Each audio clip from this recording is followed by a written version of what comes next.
यशस्वी होण्यासाठी माणसानं आयुष्यात स्वप्न पाहावीत आणि ती सत्यात उतरवण्यासाठी प्रयत्नशील राहावं असं म्हणतात. स्वप्न म्हणजे जाणीवेचा आविष्कार. स्वप्न जर लोकहिताचे, जनकल्याणाचे, सर्वसामान्यांच्या जीवनात परिवर्तन घडवणारे असेल तर ते बनते दिव्य स्वप्न.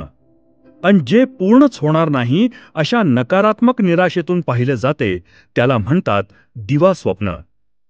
दिवा स्वप्न हे कधीच पूर्ण होत नाही आणि दिव्य स्वप्न मात्र साकारण्यासाठी लागते प्रचंड इच्छाशक्ती, आत्मविश्वास, चिकाटी, प्रामाणिकपणा.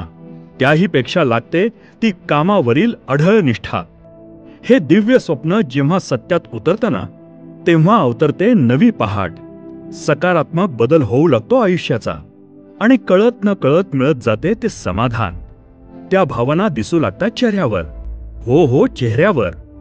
आज खानापूर मतदारसंघातील अबालवृद्धांच्या चेहऱ्यावर खरंच ज्या आनंदाच्या भावना दिसतायत ना त्यामागे कारण आहे एका माणसानं पाहिलेलं आणि सत्यात उतरत असलेलं दिव्य स्वप्न. त्या माणसाचं नाव आहे अनिल कलजेराव बाबर, म्हणजेच सर्वसामान्यांचे अनिल भाऊ. एक दमदार आमदार, एक पाणीदार आमदार. आणि त्यांनी पाहिलेलं आणि जे पूर्णत्वास जात असलेलं दिव्य स्वप्न म्हणजेच आशिया खंडातील सर्वात मोठ्या टेंभू उपसा जलसिंचन योजनेचे.